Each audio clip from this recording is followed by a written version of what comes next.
عادیات سلم نمبر صورت په نزول کې دا 14 نمبر صورت دی او د صورت دعوه د زجر پس تخفیف ده.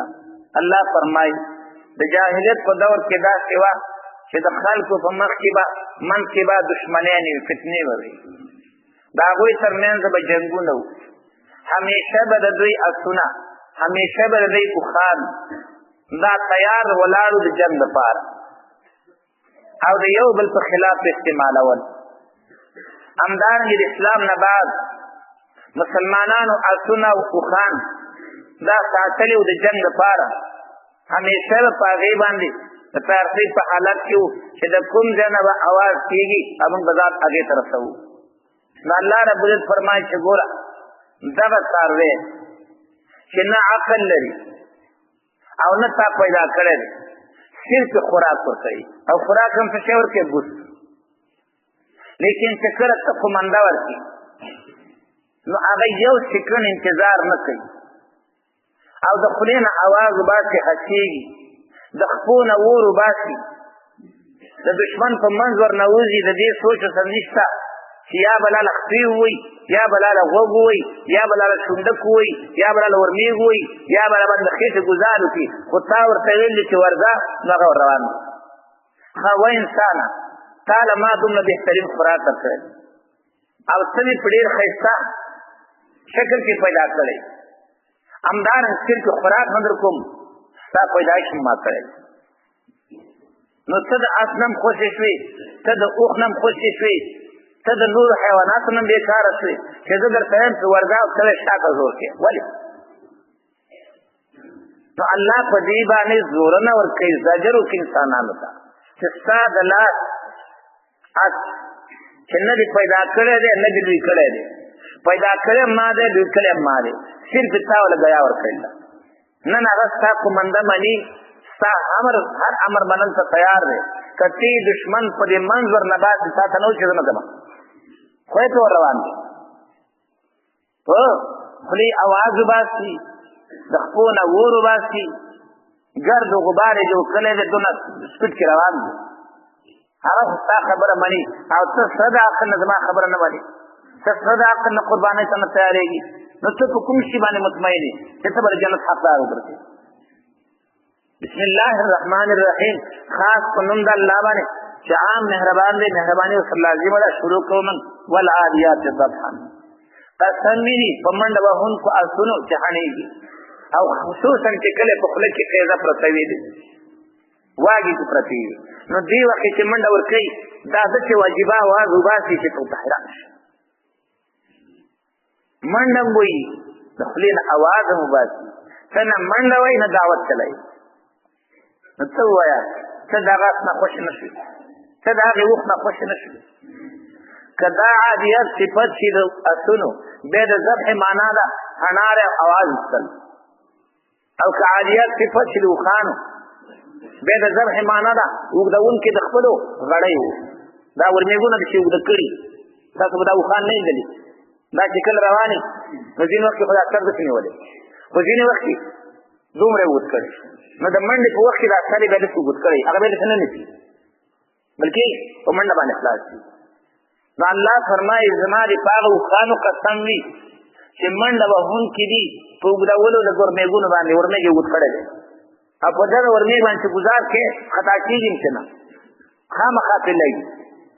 لیکن مالک ورته ویلي دي هغه چې چا ورته ګیا ورکړی دی هغه ورته ویلي چې ځې به، دی نه وایي چې زه نه ځمه، دی نه وایي چې زه خوږېږم، دی نه وایي چې شاته مې کور شړ دی، دا اواز نه کوي، صرف ستا مني.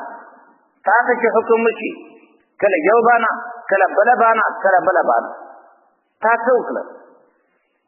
لږ قرباني خو تعالی هم په کار وکړه. فالموریات قدحا، بیا اور ویستونکي دي په خپلو وښلو د وسومانو باندې، کله چې دا خپل ځمکې ته راخلاصه کړي دا به تاسو کتلي دا اسونو ته لاندې نالونه لګېدلي، دا چې کله په دې پوخ سړک ولګي یا په کاڼي باندې ولګي د دې نه سره بچري وځي.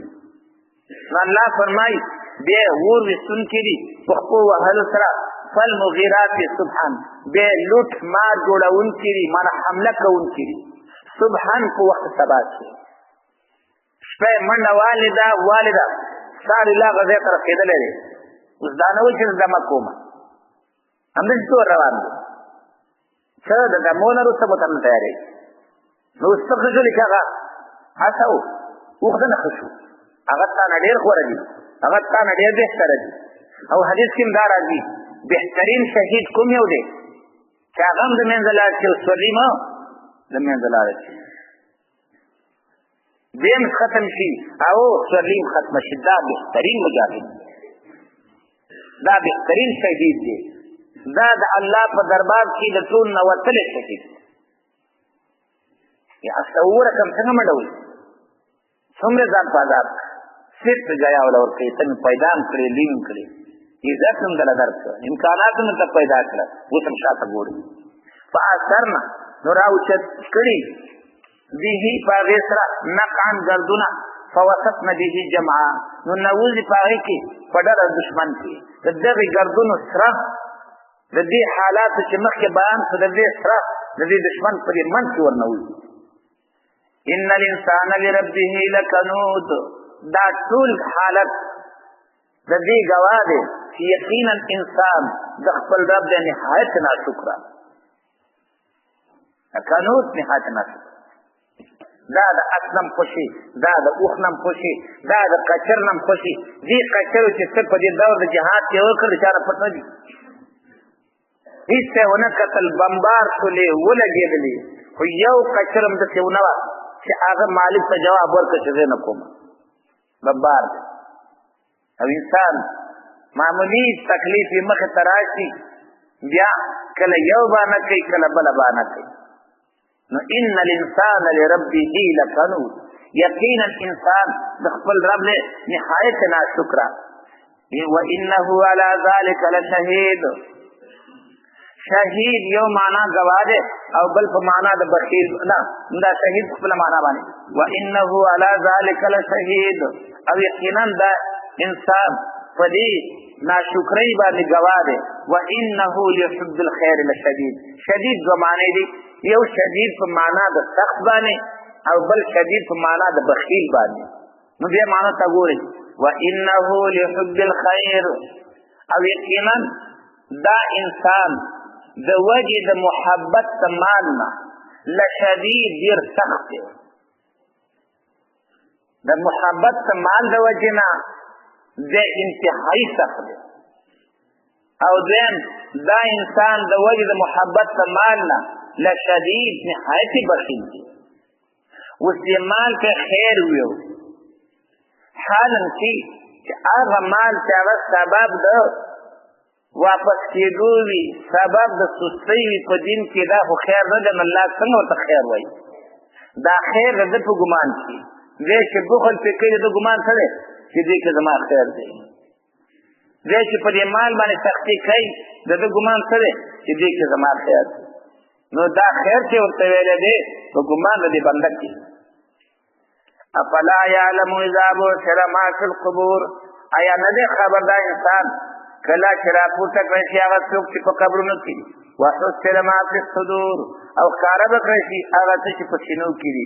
ان ربهم بهم یومئذ لخبیر، یقینا رب د دوی په دوی باندې یومئذ په دغه ورځ لخبیر خبردار دی.